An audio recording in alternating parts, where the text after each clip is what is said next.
Welcome back to 12 Days of Christmas on the Movie Dive. This might be the most controversial pick on this list, and that is going to be Eyes Wide Shut. However, I rewatched it, and as it being Stanley Kubrick's final film, I want to talk about it on this list.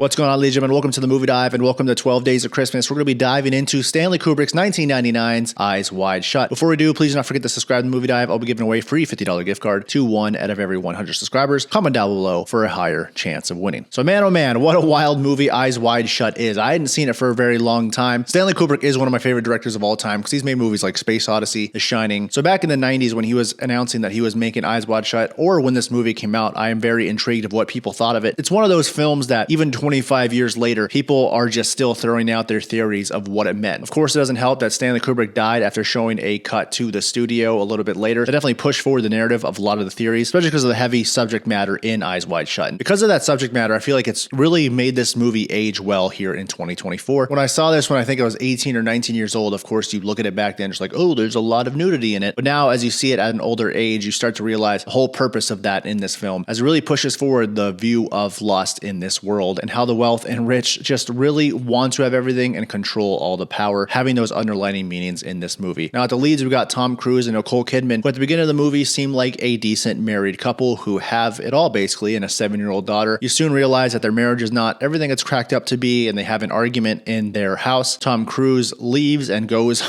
on kind of an odyssey throughout the city of crazy shit happening. Of course, the most famous scene is when he stumbles upon the massive party at the mansion. Everyone's wearing masks, and you know, crazy stuff happens at this house that he sees and he shouldn't have seen because he's not supposed to be at this party. But since he got there from getting the password from the guy playing the piano that he knew back in the day, he's there. He gets inside this party and things start getting even crazier from there. I feel like people are way more aware now of this kind of secret crazy stuff that's going on, and stuff has come out of Hollywood more and more that has made people turn their back to those movies and those people. Of course, this year we had a whole thing with Diddy happening. So when you rewatch a movie like this, that's where the theories come from. Did Stanley Kubrick know about this stuff, and he was trying to put in a movie to let everyone be aware? Now, I think this movie is fantastic. When you rewatch it, you really miss how they used to do certain movies. It is a 2 hour, 45 minutes long, but I don't care at any second when it keeps going because I love going down this rabbit hole mystery that Tom Cruise's character is going down. The lighting is beautiful. The cinematography is beautiful. The color grading is something that you just don't see nowadays. And I just remember this movie being an odd one, but when I just rewatched it, it is a pretty scary movie. There's some real life elements in this film that definitely scare you to your core. And of course, Stanley Kubrick just used different cinematography and different techniques to make you really feel uneasy during the movie. Hey, Sidney Pollack is in this movie, and what a scumbag that guy is, but he also plays his role really well, and his character is quite terrifying because you can tell he's very calm, but he also seems to be giving little threats to Tom Cruise's character and kind of talking down to him. Of course, the ending of Eyes Wide Shut leaves everything up for interpretation. There's a lot of videos online about what the ending means, and I do enjoy always going through those. So I do think that you should definitely check out Eyes Wide Shut if you're at an older age, because it's a pretty mature movie, and then go check out those videos. Of course, no one knows which ones are true, which ones are false. Every Stanley Kubrick movie has a bunch of deep dives into their films. Eyes Wide Shut might not be for certain people, but if it is for you, I feel like you're going to truly love this movie, and I think it's aged very well. I go ahead and give Eyes Wide Shut a 90 out of 100. Is it a Christmas movie? Oh, there's Christmas elements in it. I wouldn't go full-blown Christmas like a lot of the other films on this list. However, there's Christmas in it, and I wanted to talk about it. 12 Days of Christmas. There we go. What do you guys think about Eyes Wide Shut? Do you love it compared to other Stanley Kubrick movies? Comment down below. Let me know. See you next time on the Movie Dive.